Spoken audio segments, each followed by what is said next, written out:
Hello and welcome to Texan Collection Odyssey. So before I get started, basically I'll give an explanation of what I'm doing here. So I'm really into movies and music and all kinds of media. I'm very passionate about it. And besides just being someone who enjoys it, I like to collect it. I love being able to go to thrift stores and flea markets and places like that and going on a journey of collection. So that's where the Odyssey part comes from. And besides that, I'm also interested in how movies and music talk about and show Texans and Texas culture. I'm a big Texas country music fan, as you can see by my shirt here, Jason Boland and the Stragglers. So yeah, I just wanted to be able to share my journey of collecting. I really want to build a big collection that I can share with others and just enjoy myself. And I want to share it with you too. This is the first of this set of videos, and in this one I'm basically going to cover additions I've made to my collection from January and February of this year, 2019. So to get started, I have a DVD of Angie Tribeca, the complete first season. So this was a show that was produced by Steve Carell on TBS in, 2016. And so yeah, this is basically a parody of cop shows. It's got really deadpan humor, and I really enjoyed that in the show. There was a second season, and it was pretty good. I don't think it was as good because it was kind of you knew what it was, whereas this you really didn't know what kind of show it was until you got into it. But it's 10 episodes, and yeah, definitely glad to pick this up at Walmart for a pretty cheap price. Next is Bad Times at the El Royale. So this is my first jump into the format of 4K Ultra HD. And I bought a 4K player last year. I think it's a UX 800. It's a Sony. I may stand corrected on that. We'll see. But yeah, this is the best thriller in years. I would agree. It's pretty close to that. It's basically, if you like films, period films that are very much based in their time and place, this movie is for you, even if you're not really into thrillers and stuff like that. It's violent, but it's not too violent, I guess. And it's got Jeff Bridges in it. I mean, come on, how can you argue with that? But yeah, I really, really enjoyed it. And it was a really good use of music in this. There's a lot of Motown and other things in this that are used not just as like, hey, look, it's the 60s, isn't that cool? It's used for suspense, showing what characters are thinking and feeling, and it's a really good use of that, and I really love this movie, and I was proud to pick this up, basically, as my first 4K film. Next is the complete second season of Curb Your Enthusiasm. So Larry David was the creator of Seinfeld. He came up with Curb Your Enthusiasm. I think it was like 2000 or 2001 or something on HBO, and it's still, I think it went away, it was on hiatus, and then it came back, and then it left and came back. But yeah, definitely glad to get into this. I got the first season, it was back here last year, and I really loved it, so I had to pick this up. I got this one, I think, from Half Price Books at a decent price. I probably should have not paid that much, but I really wanted to see this, and I've watched about half of it, and I've really been enjoying it. The thing about Curb episodes is it's not really what happens in the middle. You live to see like how it ends and to hear that little tuba song play, and see how Larry, screws up his life that week. So glad to pick this up. Oh, I gotta show this. It's a very weird. Hold on, see, I can't even open it now. Okay, you pull this, and it comes out like this. This has to be one of the weirdest packages. I mean, it keeps the disc fine, but, yeah, it took me a while, and the guy at the store a while to get this one and Season 1 open to get the discs out. All right, so next I have 3 movies that are kind of in the category of things that will probably never come on Blu Ray, but I love them just the same. So this is Screwed, and it has Norm Macdonald, Danny DeVito, and Dave Chappelle. Basically, it's a weird, zany comedy where they kidnap this rich woman's dog, and basically it all goes wrong from there. Yeah, overall, is it a great movie? No, but I really like it. But yeah, probably never ever coming out on any other format, but definitely got to get it widescreen as part of this universal release. Next is Safe Men, which is also kind of well, it says it right on the box, the cult hit from the co-writer of Meet the Parents and Zoolander. It's got Sam Rockwell, Steve Zahn, Mark Ruffalo, and Paul Giamatti in it. So kind of a weird combo. I picked it up because I think I heard a reference to it in Psych, which is one of my favorite shows. You can see I've got some of the seasons back here. And yeah, so yeah, picked up a DVD because of a reference in another show. That may be a first. I haven't watched it yet, but definitely excited to. And then lastly is this. It's Captain Ron. Okay, so I love this movie unapologetically. I remember watching it a lot when I was a kid. It would come on TV. And yeah, Kurt Russell and Martin Short. And it's got some really good, interesting shots of the Caribbean and the Caribbean in the time when this movie was made. But yeah, probably never going to come out on Blu Ray. We'll see, because it's a Touchstone, which is one of Disney's subsidiaries. So Disney is kind of notorious about letting things like this kind of languish, basically. Maybe never getting a Blu Ray release, but there is some promising things showing up in the Disney Movie Club that are, Buena Vista or Touchstone movies.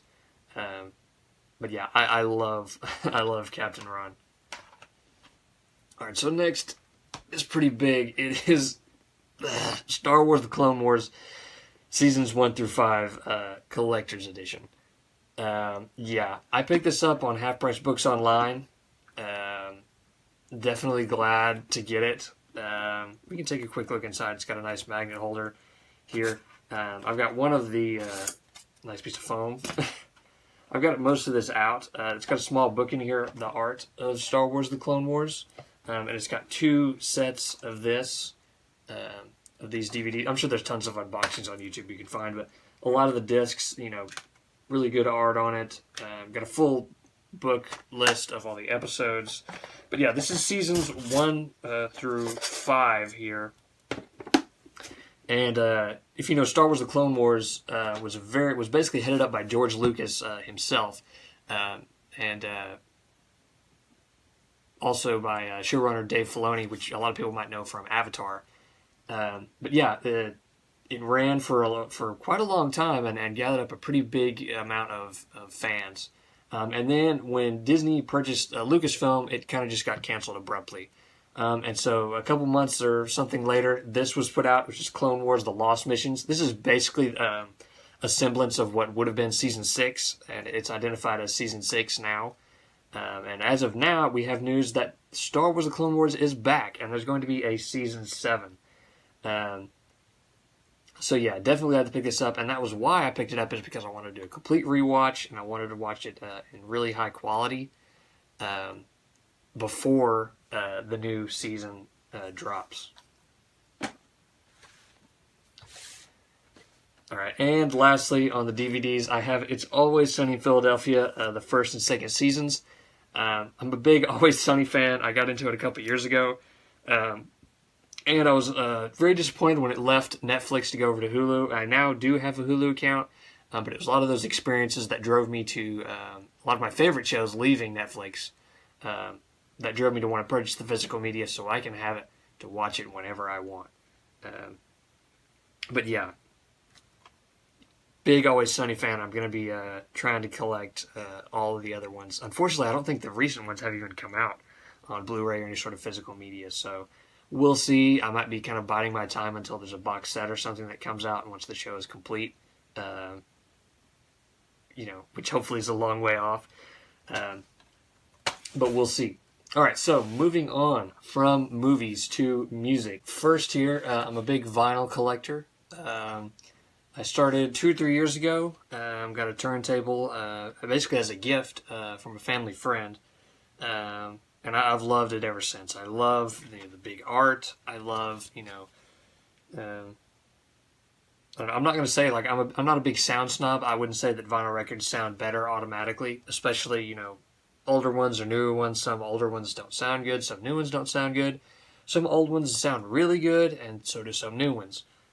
But I just love the idea, basically. And I think that's what draws a lot of collectors to it. So first here I have Percy Sledge, When a Man Loves a Woman. and I picked this up for nothing really. Basically, I think at a yard sale or something like that. But yeah, this is a really good, soul album by Percy Sledge. The same place I picked up Freddie Fender, Before the Next Teardrop Falls. So I really wanted to get more into Tejano music, and so he's kind of there, not on the fringes, but he kind of went mainstream basically. And it's kind of cool on the back of the album. It tells a little bit about his story, kind of his journey. Basically, he was playing in clubs and trying to hit it big for 20 years, starting in the 50s, and then this came out in the 70s, and had a lot of his songs that sounded like very in 50s style, but they were his songs that he actually played and recorded back then. So that's why his music sounds kind of like it's from the 50s, because he had just kind of been doing it that long, and then he happened to hit it big. But it was really cool that he was able to do it still kind of on his own terms. But yeah, it has, Before the Next Teardrop Falls. It has Wasted Days and Wasted Nights, which is my favorite song of his. Look at that, that huge collar there, Gotta love that. Next is Asleep at the Wheel. So if you're not familiar with Asleep at the Wheel, this is them here. Ray Benson is kind of the band leader, and they basically play Texas swing, which is stuff like Bob Wills and the Texas Playboys, stuff from the 30s and 40s that was swing music, but it was country swing music, if you will. And they've kind of came around in the 60s and 70s and have basically continued up till today with a varying amount of different people in the band. But they've almost, I'm not going to say single-handedly, but they've made a big push for kind of preserving and keeping Texas swing alive. And so this album is from 1978, and it's called Collision Course. And besides Asleep at the Wheel, and I love their music, this had awesome album art. So first, it's called Asleep at the Wheel, right? So here is a guy, the wagon driver, right, is literally asleep at the wheel. And the guy running shotgun here is being surprised, almost in terror, because there is a spaceship or some other, otherworldly thing coming down and almost hitting the wagon here. And I love it when there's genre-bending stuff like this, like, Western mixed with sci-fi. I love them both. And it doesn't always work. In fact, most of the time it really doesn't work when they're mixed together. But it's so fun, and it's so cool to see. So, yeah, we got this one mostly because of the art, but stayed for the music, if you know what I mean.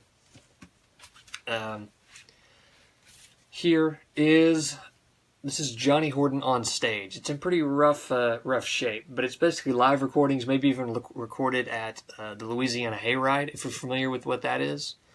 But I'm a big Johnny Horton fan. He was kind of a pioneer in country music and rockabilly and honky-tonk music.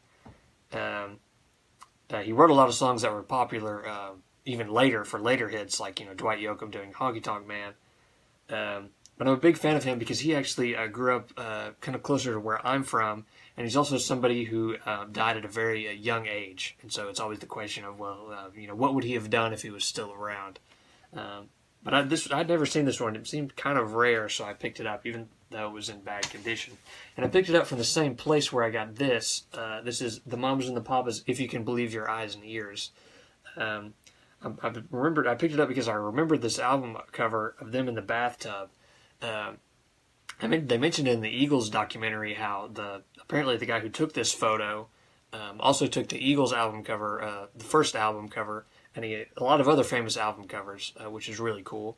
But I'd never really listened much to the Mamas and the Papas, and I kind of thought, I'll probably listen to it once or twice because the songs probably sound very similar, and it's kind of hard to listen to an album like that.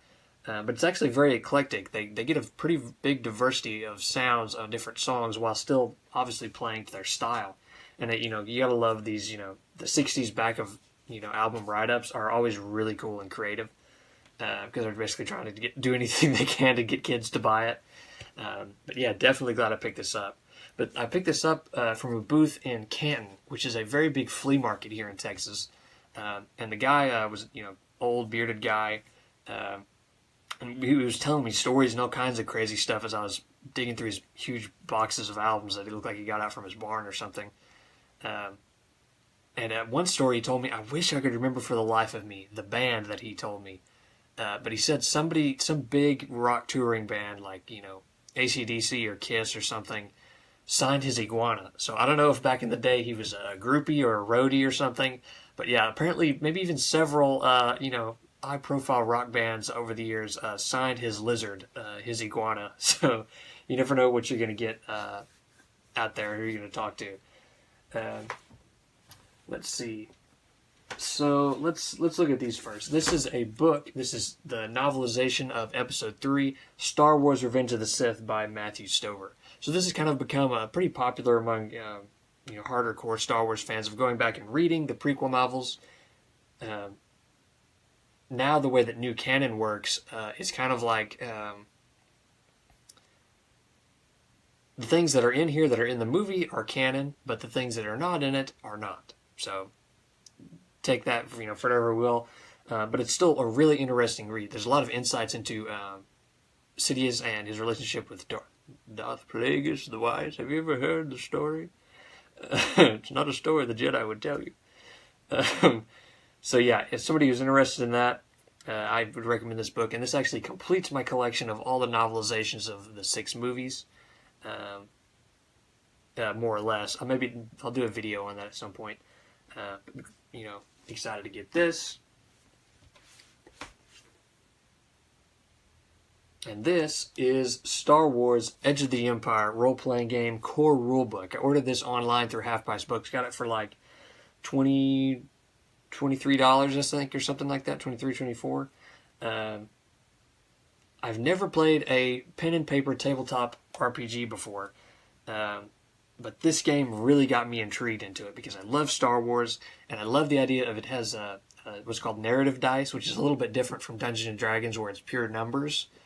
Basically, you can roll a success or a failure and an advantage or disadvantage, so it kind of creates a big opportunity for both the GM, the Game Master, and all the players to be able to tell a bigger story and a more creative story narratively, and the dice kind of pushes you to do that even more so than other games.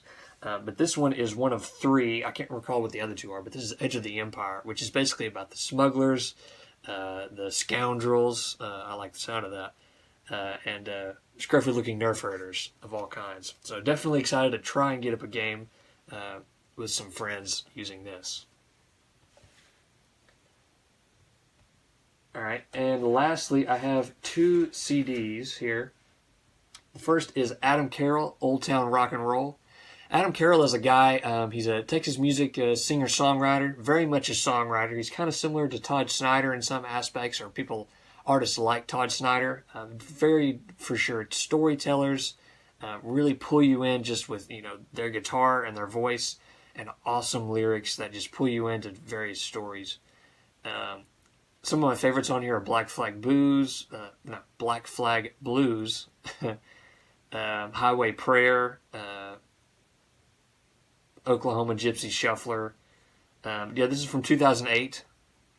But I'm trying to pick up his entire catalog because they're not hard to find, but he's not really that well known. I think he deserves to be a lot more well known.